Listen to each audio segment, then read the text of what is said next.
Oh yeah. Let me look professional here. To dig on that. Cool. Yeah. Hey, Nicole. Hey, Greg. How's it How are going? you? You coming in I'm good. Oakland today, right? Yep. In Oakland, it's nice and sunny. Let's see, it's 57 degrees.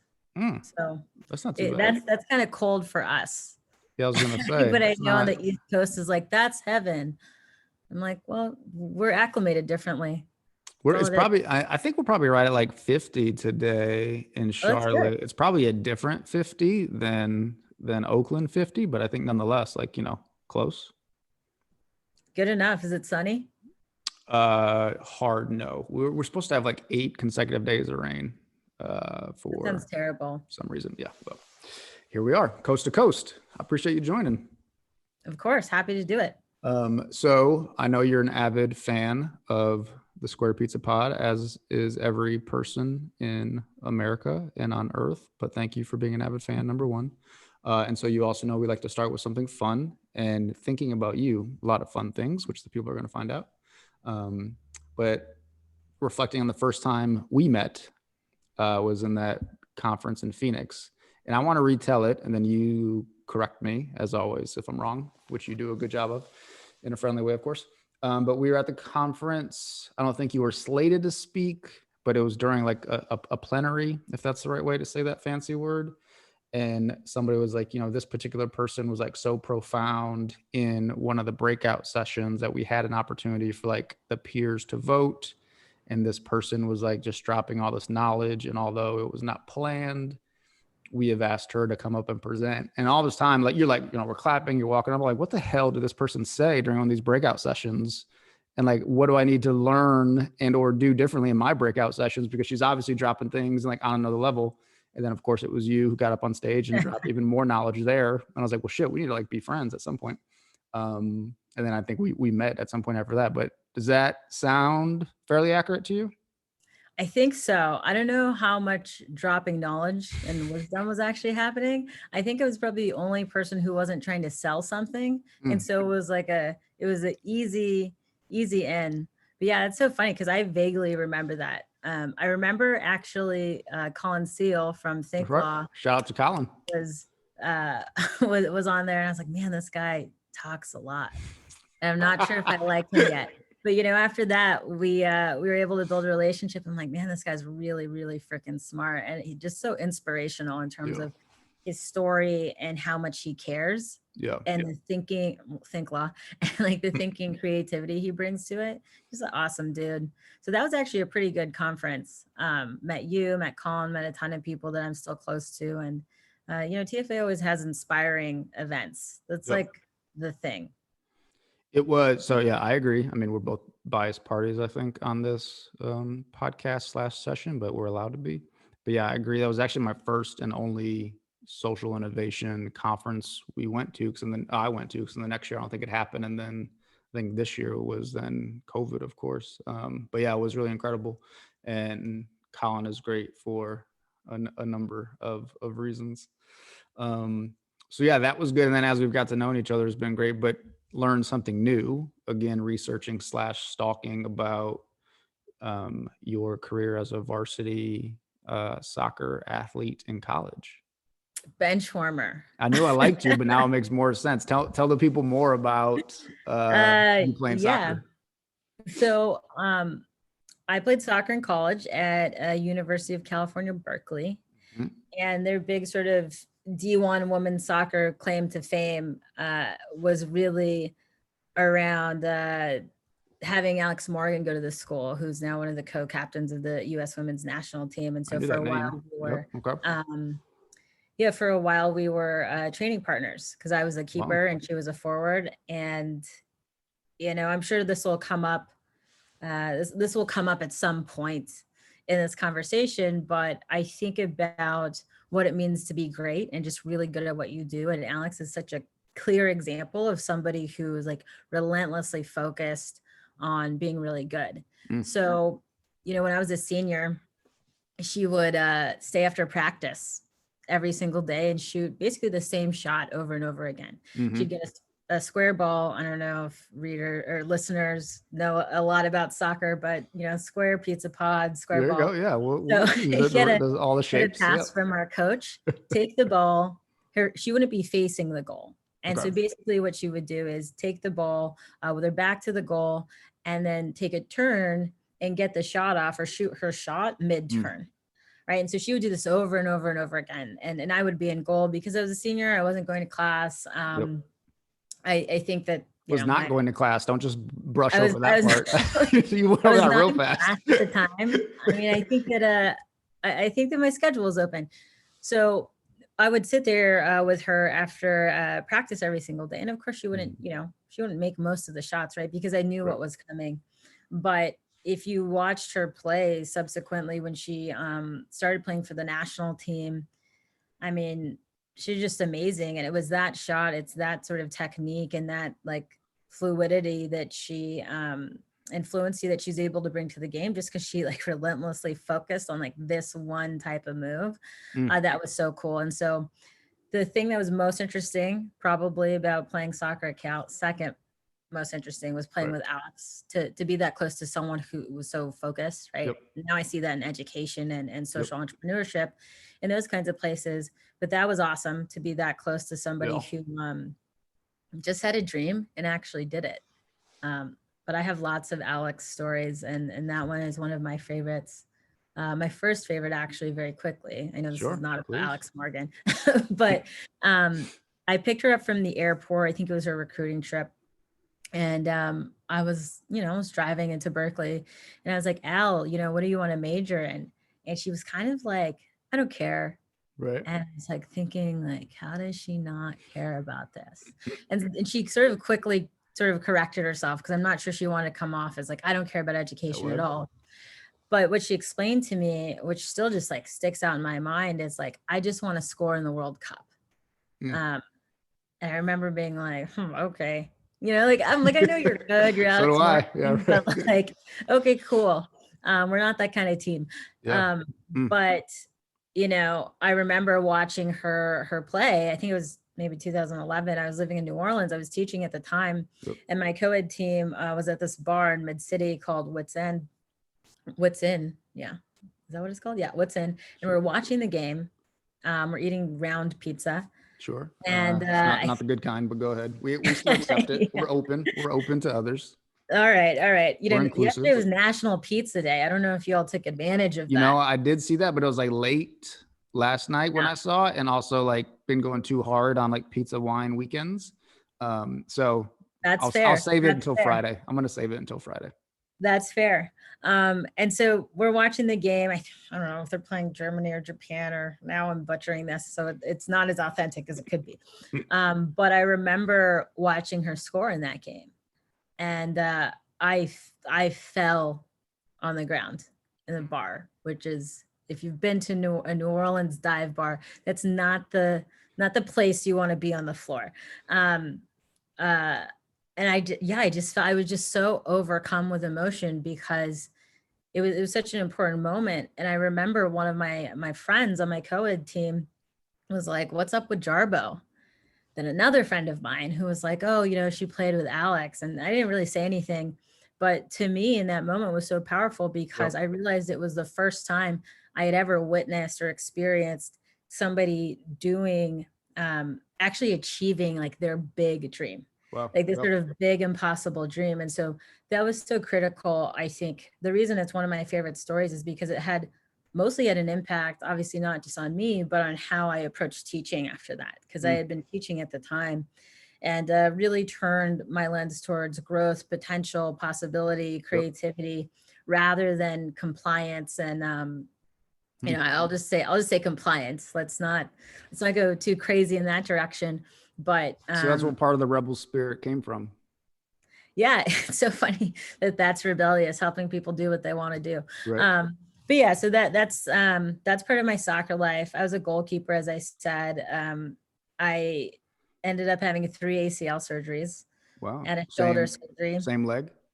2 on one leg, because that's how it ends up happening when there's 3 and you only have 2 legs. But and a shoulder surgery. I mean, it's I don't think people know how physically and emotionally and mentally taxing that is, Yep. particularly when you're doing that in college, right? Because you're essentially expected to be a professional. Mm-hmm. But you're not paid as a professional and all these other things, and then try to do well in school, in college. Yep. And so for me, I was doing 5-6 hours a day on soccer related stuff in terms of, PT, weightlifting, actually practicing. And then I had to go figure out how to have a full course load Yep. and be successful and keep eligibility. And then try to, if I could do anything else, like, I don't know, have friends outside of soccer, that was really tough. Take a nap. But Yeah. yeah. There were a lot of naps, actually, a lot of naps and a lot of video games. Now that I think about it, I'm like, I feel like I had a lot of time, but yeah, that was my soccer career. Really great. I'm still very, very close to most of the women that I played with, and they're all doing like amazing things. Like That's some cool. of them are iron women, Yeah. have run in the Boston Marathon, Mm. have like built amazing companies, like really cool stuff. I mean, that's incredible. It makes sense for a lot of reasons, just given what I've come to know around like your tenacity, ability to get back up, all of like the semi cliche things in sports, but also as like a semi former college athlete. Like, I think those are like lessons learned that have been helpful for me. So I think it makes a lot of sense getting to know you and see that. But you said a few things that I want to, I guess, kind of piggyback off of or follow up on. So like, one, I heard you say the only reason Alex is great is because she practiced with you. Is that true or false? I did not say that, and we have a But- recording. But but I do want to reiterate, I think that it's been so cool to watch her sort of ascent and just do what she wants to do and continue to play. And it was also so clear that she just knew what her focus was and knew what her purpose was. And I think a lot of us feel like that, but I have this sort of theory that when we're small, we have these massive dreams, and then every year they get smaller and smaller and smaller, and we learn how to limit ourselves. And to see people just break through that and keep their dreams huge is like a really cool thing, because I think when you can be that committed for that long, it's actually really hard to fail. Yep. And to your point around her practicing this one particular kick over and over again makes me feel like there has to be a similarity or a metaphor there compared to like the best teachers practicing maybe one move, one lesson, one content area, the best strategist or fundraisers knowing what to do and knowing what not to do. Is that something that's carried over with you? Yeah, I think it has to, because it's just like, it's the simplest explanation. Right? Like the more you do something well, like the better you're going to be at it, regardless of if it's on the soccer field or it's strategy or it's having conversations. But that ability to practice right, and learn how to evaluate yourself. And I think it's more of the tenacity and like sort of grit that you're talking about. Yep. That's most important. And a lot of like discipline. But the people, when I think about consultants, actually, in our work, the folks that I think are just really great, and I'm including us in this because this You're is our including me, I'm podcast coming right with now. you. I'm gonna do that. I think that they almost have an obsession about making transformational change. And I think that obsession leads to the discipline to practice, to learn as much as you can. And like, that's really it. Right. And lately I've been doing, this is kind of silly, but I'm going to say, I'm here for it. I'm just pretending it's you. Please, and the millions that are watching. Well, look, I think everyone can and take some value from this, hopefully. But as sort of a meditation in the morning, I've been listening to these motivational, like we're watching these motivational videos on YouTube that are really just sort of spliced up interviews from really great athletes or people like Oprah, really great entrepreneurs. And I've been doing this for about 2 weeks. And it's just really, really cool, because these themes that we're talking about, like, they're just so consistent amongst high performers. And I think in this year coming into 2021, I've tried to tap into like, hey, what is my purpose and how do I be the best that I can be? right? In whatever I'm doing. And so again, when I think about consultants, when I think about teachers, when I think about athletes, I think it's that obsession with being great or growing to your potential that is incredibly like important. And we have to protect that and keep that obsession consistent. So wildly off course, as I promised you already, but That's all right. I'm going to go with it. So 100% love the obsession. Probably have a few motivational ones that I watch that I can send you and want to know yours as well.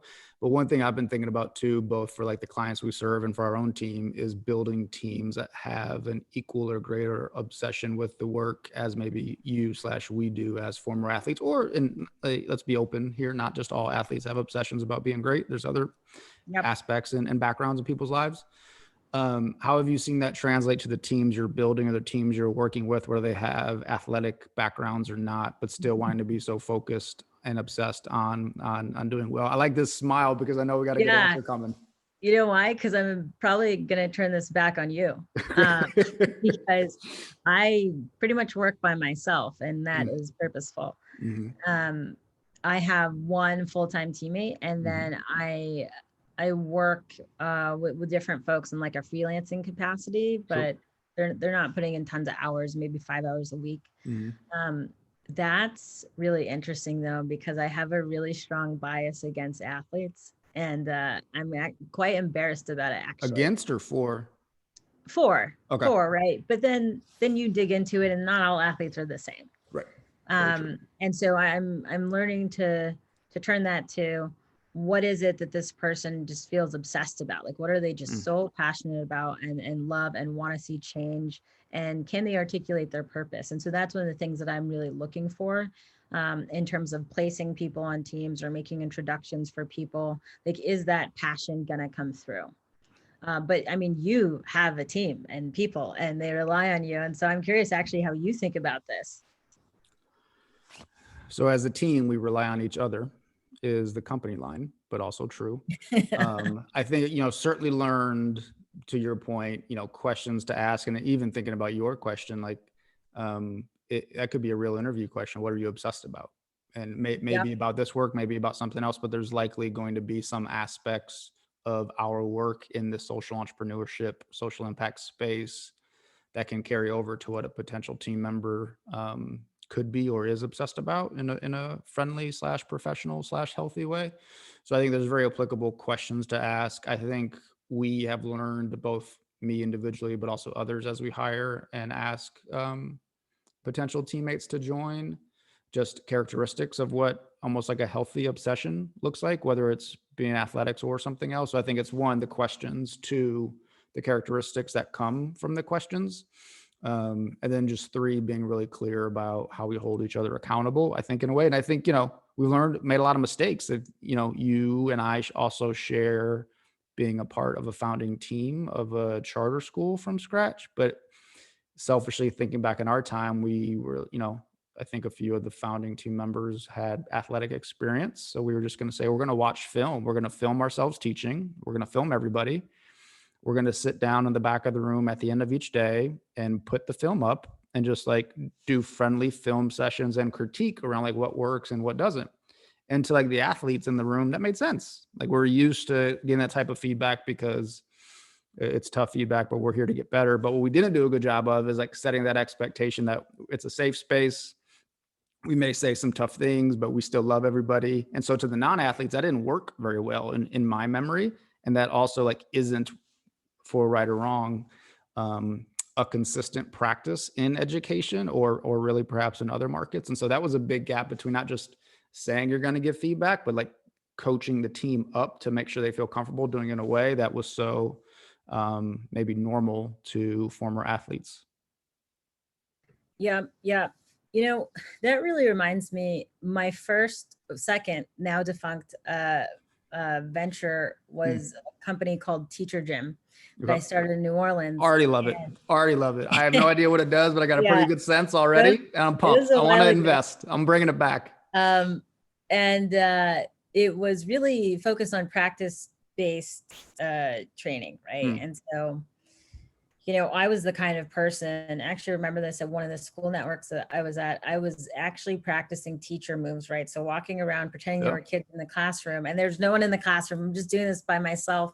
The CEO of the network actually videotaped me with his cell phone and actually sent it to everyone and then said something like, this is what practice looks like.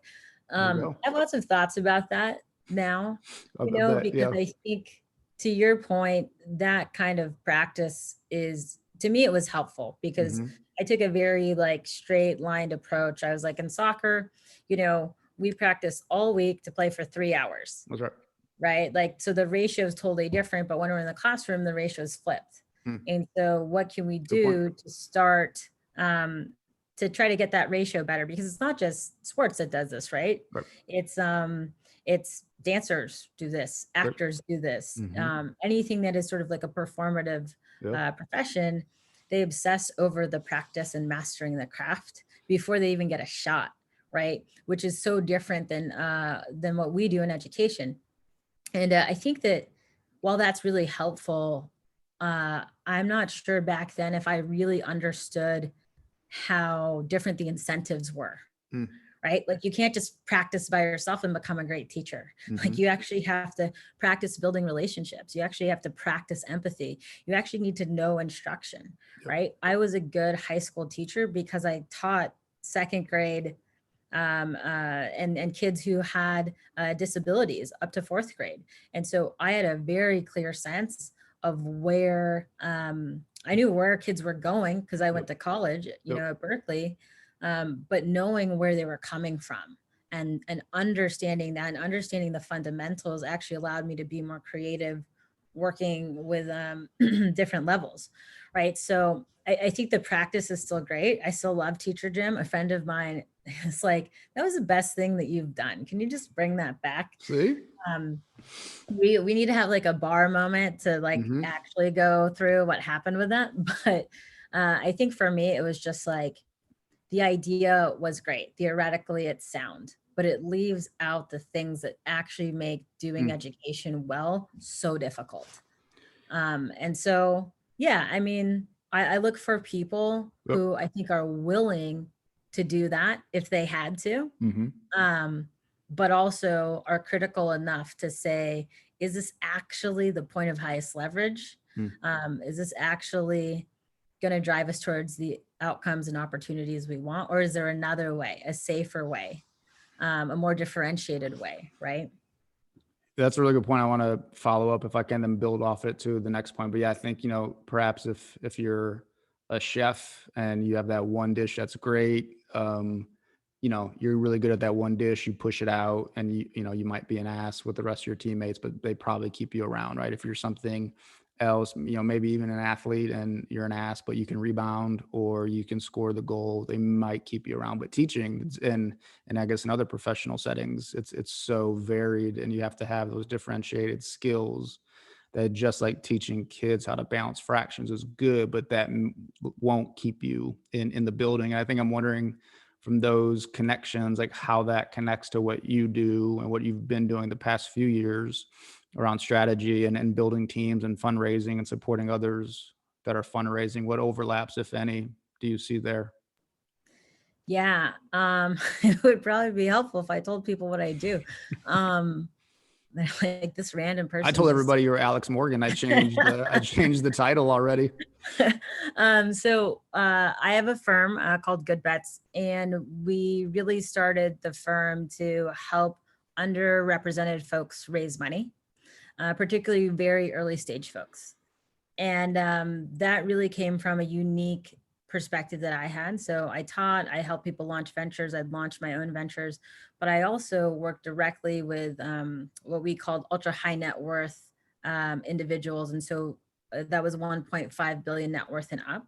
And so I worked with them as a philanthropic advisor of some sorts and as a steward. And so my job was really to get these people together, pull insights from conversations with them, sometimes fly and talk to them in their living rooms about KIP or like some other organization that might be of interest to them, but to really ingratiate them into the landscape of ed philanthropy and support whatever their philanthropic efforts were. right? And so it's really rare you get someone who's been in the classroom, who's actually built something, who's coached people to build things, but then's actually worked with the people who funds those things, Yep. right? And so I wanted to bring some of that information to the people who I thought were sort of farthest away from that access. And I personally do, I'm going to say this, and I think it's like sometimes controversial to certain people, but Bring it.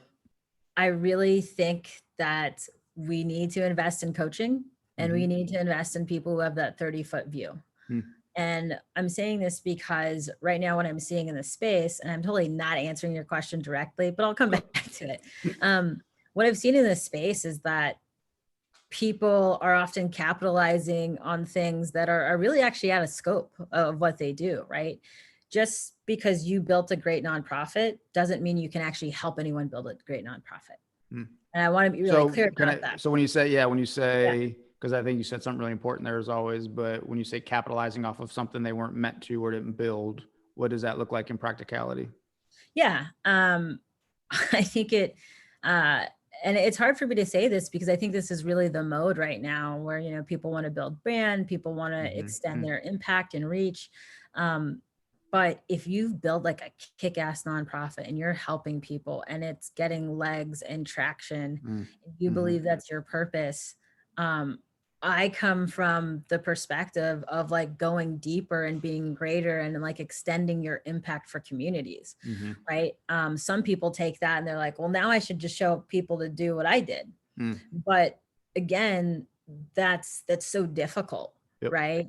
We've been talking about sports a lot. Think about sports. There are not everybody who's a great coach was a great player, and not everyone who's, or a great basketball owner in a city of Charlotte that would welcome on the Square Pizza Pod, to be clear, when he hears this, but we want to know when we're going to start winning. But anyways, go ahead.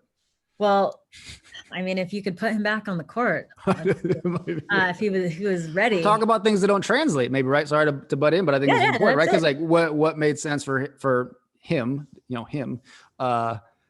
that made him a great leader and champion on the court may not be applicable to management or leadership styles from the owner's box. Right. And, look, I've just been thinking a lot about this obsession and passion thing. I've been having a lot of conversations about it because this is a journey I'm trying to figure out. Like I'm talking about this, but I don't know if I could tell you what my obsession or passion is. And that feels really tough, right? Like that feels hard to know that this is so critical in me meeting my potential, but then still have lots of questions. And going back to what this looks like in practicality, like I think it's someone who's doing something great, who's clearly found what like they are best at. But in order to try to capture more value, I wouldn't even say provide value.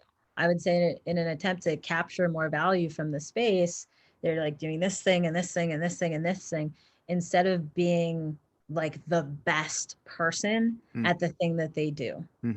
Right. And so connecting this back to like what we've actually done, we started with fundraising, but like, I'll be honest with you, everyone needs the same thing in the beginning.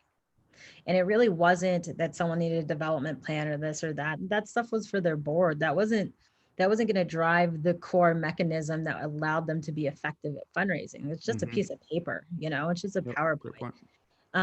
So what we say about strategic plans. Right. Like what I learned, because our focus is so, has been initially on folks who are just starting, is that it's how they feel about themselves. It's how they feel about themselves in the space. Like, I had so many calls where everyone thought this client was amazing and they had everything going on. They had the perfect story, yada, yada, yada. I'm getting calls, midnight, 10 p.m. from these people who are just saying, I'm scared. Like, I have to go do this thing tomorrow, talk to this donor, and I'm scared. And I don't want to tell people that, I was homeless before, or I don't want to ask this person from a different background for money, because that reminds me when I grew up on welfare and we had to ask people for money. And so, I very quickly realized that if I wanted to have an impact with people, that I had to go to the root cause of what was stopping them from like reaching what their potential was, right? What they had mapped out for themselves.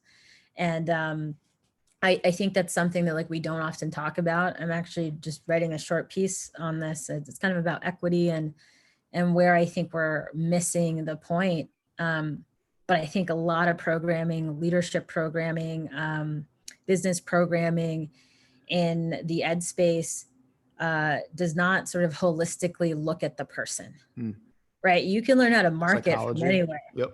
right? Like you can learn how to market, you can learn how to sell clients, get clients from anywhere. But it's really difficult to like own your own space and be like, I'm here, I deserve to be here, and I'm going to act like that. And I'm going to be the freaking best person at whatever I do possible and impact the most kids and make the most change in the community. And so when I'm evaluating people now that we work with, that's actually who I'm looking for. You know, I say no to people all the time. And the people I say yes to, they just like really want to make transformational change, and they just really want to leave a personal legacy that like they're proud of, like no cheesy crap. They just like want to be proud of what they've done. They're You know, obsessed when with it's all it. I'm said hearing and you done. say. What's up? They're obsessed with wanting to make that change. Yeah, I mean, I think a lot of the folks just feel stuck. Yeah. They feel stuck. And so if you told me that I was going to be having these therapy like conversations with people when I just started, I would have been like, no, I'm just going to give them a list of donors. When I realized those lists were going untouched for a really long time, I was like, how am I going to be effective? I'm definitely not going to be if you don't look at anything I make you. Right. But that opened the door to really ask people what they needed. And it was that holistic support that they're afraid to ask for, because when you run something, you're not allowed to ask for help. And I think we should fix that. I think we should change that. You know, so one of the questions I was going to ask was around like practicality, like, you know, and bragging on you a little bit. One, love the updated website, or at least since it's updated, since I last checked it out. Two, bragging on you for a number of things, but specifically with the 4.0 and the $13 million raise, which is incredible for a number of reasons. Some of the angel syndicate that I think a few mutual contacts have joined, I think likely as a result of that. But raising that, particularly for them and with some of your other partners, and given what you just said, is that mindset, that like coaching piece, the number one thing you would offer to our listening audience today if they are in the shoes of a nonprofit leader thinking about raising money, besides calling you, but you're probably going to turn them down anyways. So if you do I'm turn them going to down, turn all of you down. I'm going to turn all of you down because I told Greg earlier that I'm retiring. But I have use Square conversations. Pizza Pod on her website for a discount code of Drop $99.99. in the mic here. Four easy But I will payments of talk brand to building by Nicole.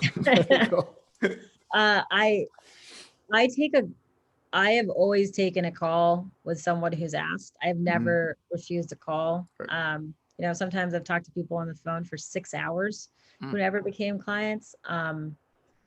Just because I think it's just really like, it's just hard. And when you're doing this alone, it's just hard. And I know how that is. And I want my actions to match the values that I have. Yep. So practical advice. Everyone wants practical advice. Yeah. I would say if you're a nonprofit leader and you're just getting started, I would spend a lot of time thinking about who your ideal donor is. I actually think this is the biggest mistake organizations make. They see an organization like them and they were funded by Walton or New Schools or whatever, and that's how they build their list.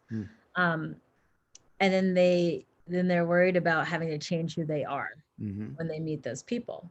And so I think to avoid that, getting crystal clear psychographically, interest-wise, regional specificity-wise, that you can on a funder, like that's great because it does a couple of things. It gives you an automatic list of people to say no to and not waste your time with. And it also helps you make sure that you have the right partners on board as soon as possible. And it's hard to do because people feel urgent, right? Sure. But it's actually the thing that makes a difference. So I think my clients that have been most successful, they went in with a mentality of like, this is only going to be right for like 2 or 3 people. And so they didn't waste time doing things like, you know, spending a lot of time like hobnobbing and these kinds of things. They were just laser focused and relentless about meeting the exact type of person they needed to meet. That's really good. I think applicable for a number of reasons, things we've seen in some of our work, but also I think just in the space as well, how important that is not to chase that, but the return on investment that can come when you begin to court and understand the right people compared to spreading a wide net and just hoping anything comes back, both And in look, like a we know it's practicality. true of consultants too, right? Like there's some people we just don't freaking want to work with because they're terrible. And then sometimes you get sucked in because of money or timing. And then you always regret it. But you literally always regret it. And I see that happen a lot. And so I would say knowing who that best partner is the first domino, because it affects everything. It changes your marketing. It changes how you do strategic planning. It changes who you bring on board, onto your board, onto your advisory board. You can actually build your whole organization to make sure that you are partnering with the right person, and you can build it as a magnet. Like, and that's what happens. Your organization actually will become a magnet. I like that. Yeah. Yeah, that's really good. Love the idea of kind of like seeking those you seek to serve, working with those you seek to serve, and those that come will build their own community around them in that way, and like using that magnet. That's great. Okay, as promised, we talked about nothing we thought we were going to talk about, but I think I had fun nonetheless. So a few semi-rapid fire. Yeah, well, I feel like you have to ask me about the philanthropy thing. I'll make a really quick answer because as a fundraiser, I should be making my controversial philanthropy comments. Yeah, go. I'm not even going to ask you a question. I'm just say as many controversial things now as you can. All right. Oh gosh. Maybe just like one comment about where I think there's a big opportunity for philanthropists who care about equity. Please. I wrote a piece that was in Fast Company, just about helping Black people during this time. And it's not just about Black people, right? But I think the main theme I want people to sort of understand from my perspective is we actually know what to do. And we, as philanthropists, need to figure out how to trust communities. And Greg, I know you do a ton of work around community engagement and family engagement. And to me, it's the same thing. I think there's fundamentally, there's a breakdown. The people giving money to these communities are the people who are farthest away from the communities, right? Or I see a lot of things like listening tours and panels with the community. And I'm like, we need more like parity in the decision-making process. I don't know why somebody who went to a fancy Ivy League school, who's always benefited from the education system, could ever do a damn thing to actually help change it into something that benefits someone unlike them. Right. And that's the biggest challenge that I have personally. I don't think education will change until the people making decisions about funding are the people who actually have the most incentive for the system to change. And those are folks who've actually been disenfranchised by the system, not people who got a lucky break and ended up capitalizing on the system. And so when people ask me why things move so slow, I just point to that. Like if you don't know intimately how broken this is, you have very little chance of making it better for anybody. And I feel really strongly about that. And that's why things like, the Angel Syndicate and other projects I'm doing, like with the Equity Lab, where they want to elevate the voices of the people who have been disenfranchised or not included in that decision-making process, like those programs are so important because they can actually be transformational for the space, and maybe they'll get funders to look in the mirror a little bit more. It's a great point. I mean, the article is great. We're going to link to that as well as a Crunchbase one as well, which was really strong. And so we'll make sure our audience sees that. And with all that, knowing we're not moving as a society fast enough, do you see any hopes of change in that piece around getting closer, approximate to change and funding those that understand the answers to the challenges? Yeah. Like, I don't think every single person who went to an Ivy League school is terrible or anything like that. I just think, I think if we can figure out how to connect on a more human level, and embed that into the giving process and the work process, then we can get there. And regardless of what I say, I only say these things out loud because I'm actually very optimistic that they Sure. will change. Sure. Yep. So totally. And not that you need another data point, but just to offer one, in a very Yep. small way, we tested this a little bit with one of the schools we worked with in response to COVID to build a family relief fund. And, the from a local funder built the committee of families, if you will, and the families decided how the money was dispersed.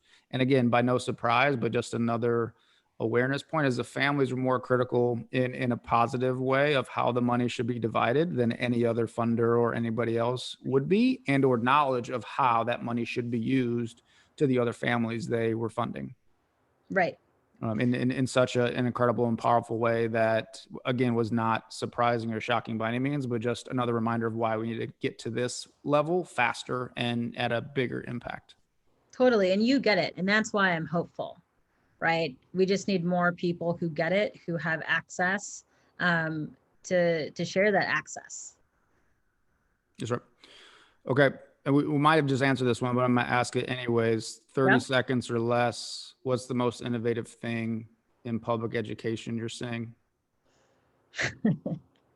I'm going to plug the thing I'm working on. Please. Well, two things. So the Angel Syndicate that 4.0 is doing right now, Yep. it's focused on Black aspiring philanthropists. But the whole idea is this is a pilot to hopefully build something much, much bigger, where the people funding innovation in public education are actually regular people. Mhm. Right. And so right now the investment is $1,000. It's too high. We know it's too high. But this is a pilot. We're trying to learn. And we hope to drop that cost down significantly while we educate a broader community about how important it is to make decisions about where money goes in public education, because the truth is there are very few funders we can trust with this power. And the lack of innovation has showed us that. So that one's awesome. And then really quickly, the Art Collaborative, a project that I'm doing with the support of Catalyst Ed, a nonprofit based in New Orleans as well. This is a project for ed consultants of color. And what it is you can think of it as sort of a business accelerator. Okay. I came into the program and I was like, we don't need another business accelerator. And so I have been really conscious about designing this as a community of well-being support with some business stuff, right?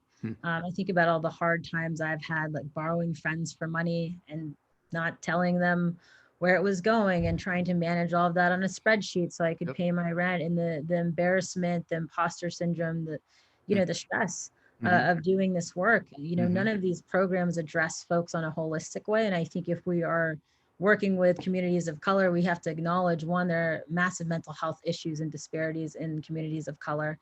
And then if we're talking about entrepreneurs, the same thing exists for entrepreneurs. And so those two things compound to make this a really, really difficult journey from a human level for people. And so the goal of the Art Collaborative is to build a new kind of program that builds something holistically helpful for people. Because to me, fundamentally, if we want equity, we have to look at the whole person and make sure that they're okay. I think that's great. Yeah, we'll make sure to link to both of those in the show notes too. Last and most selfish question, Square Pizza. What does it remind you of? I think that like most of your guests have sort of said the same thing, right? Depends. If you're quizzing me, I can tell you, but it depends which episodes you can listen to. It's school lunch. It's school lunch, right? Like a hot lunch. I mean, it's not a right or wrong, Nicole. I mean, it's not right or wrong. Okay, well now I'm like, did I get it right? I mean, some people have taken it artistically around like innovative, creative, delicious, more of like an adjective. Some people have taken it literally, as perhaps you are. One, which I've told a bunch, so people may get tired of hearing this, but like Dr. Fuller, Howard Fuller from Milwaukee, who was like our first guest, and I was nervous as hell. You probably tell you listen to. I was like stuttering and shit. But so I made it. I made it through the episode, and I asked him. He goes, "What the hell is Square Pizza?" And I was like, "Motherfucker!" I was like, "I can't do this anymore." And then they didn't serve Square Pizza either back in the day when he was in public schools or currently in Milwaukee. So we found out it was like a regional thing. So it wasn't as applicable to Without doing this everybody. school thing, I will give a shout out to what I think is some of the best pizza in New York, Okay. which is Prince Street Pizza. Okay. Shout out to Prince And Street. If you want to their sponsor a slices podcast. are square slices. Mm-hmm. And if you ever go there, I mean, you've got to wait in line, obviously, but the walls are littered with people like Kim Kardashian and like, you know, all these other celebrity. I don't know why I thought of her. I was gonna say, well, now to be my first guest was somebody that would have came out of your mouth. So, but it's just like such a fan favorite in New York. So I think of that too. They do this thing where they put like honey on like pepperoni pizza. It's bougie, awesome. Bougie pizza in New York. Good. Nicole, thank you. Yeah, thank you. Happy to be here. Happy to connect again. Hopefully you get something useful out of this rant. So much.